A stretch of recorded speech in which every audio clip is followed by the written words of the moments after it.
Siya yung nag-cheat pero ikaw pa rin ang sinisi dahil daw nagkulang ka. Ang hirap, no? Nagmahal ka ng buo, tapos nung nasaktan ka, ikaw pa ang napasama. Tipong ginawa mo na lahat, pero sa huli, ikaw pa rin ang sinukuan.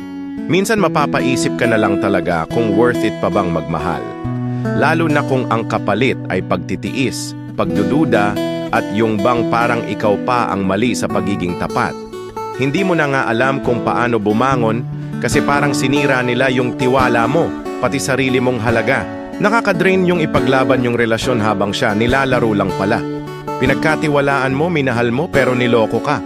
Tapos ang twist, ikaw pa ang ginawang dahilan sa pagkakamali nila.